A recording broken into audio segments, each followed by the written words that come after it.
A warm welcome to everybody.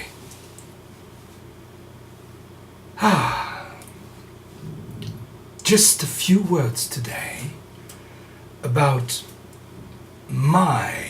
your, everybody's tendency to be so interested, so engrossed, so obsessed with what is not our business. There we are, happy, living, and we want to grasp, get what we don't have, and we want to meet, get to know people we don't know, and we want to live a life we don't have. So busy, frantically busy. That's what we're doing all the time. And if we're not doing that, we are folding back to the future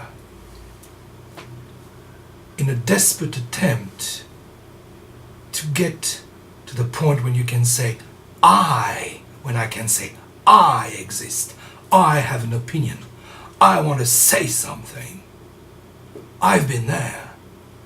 We create a kind of picture book, like an interesting memorabilia, and we are flicking through pages, all the pages, page after page, looking into the book, all this collection of memories. And they seem to tell us, hey, I exist. Hey, it's me.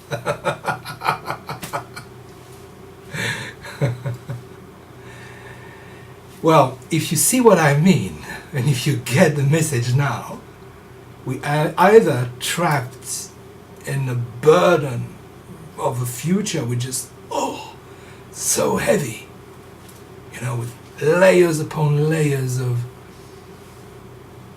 memories, meetings, landscapes, situations, experiences, knowledge. And on the other side, we are totally into the future, expectation, getting, grasping.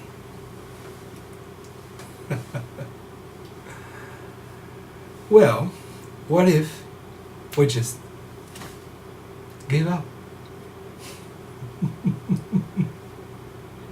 You see, you might have one of those. It's interesting.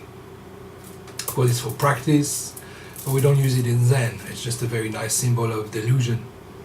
108 beads presents all the bonos, all the possible delusions can be in this. But at the same time, you see, you experience a solidity, an illusion of solidity once you actually put bead after bead after bead. Okay? And there's a nice thread, which is the I, the consciousness I, right?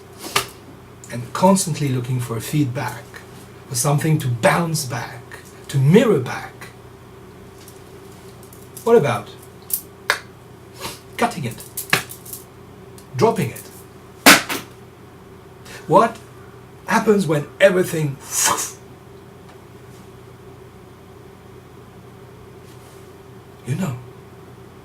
at that moment you don't know, but you know what I'm talking about.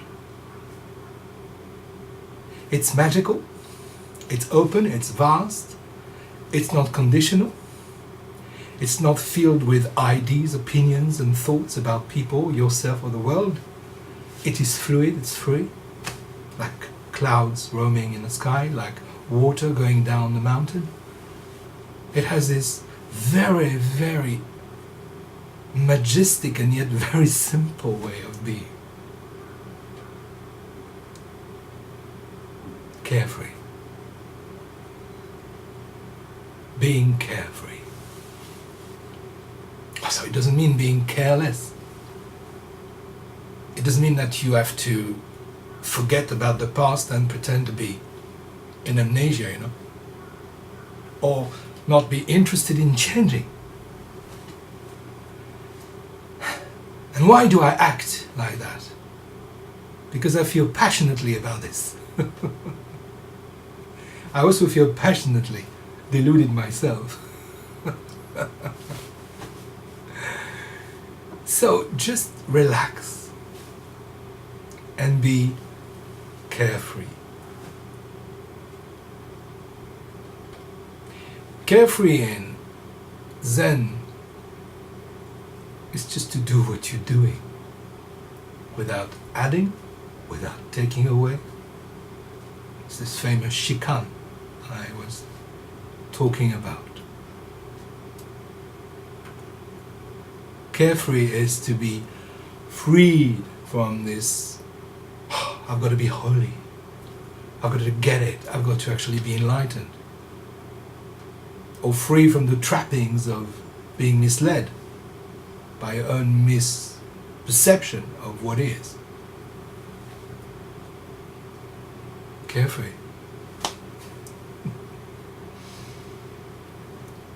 Very open, very clear.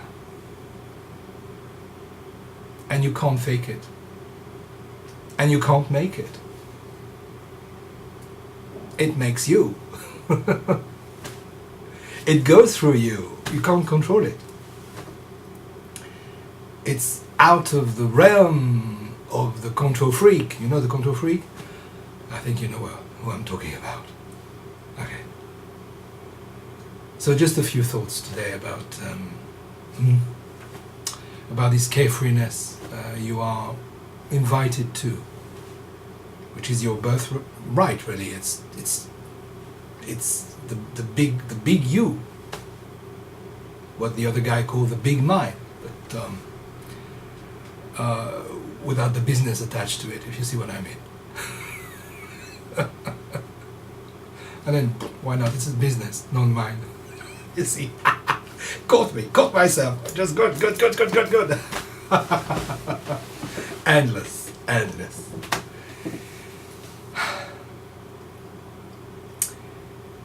Take it easy. Enjoy this beautiful life. Don't worry too much about the past or the future. If you're alive, be alive. If you're dying, die. If you're thirsty, be thirsty. Cold, be cold.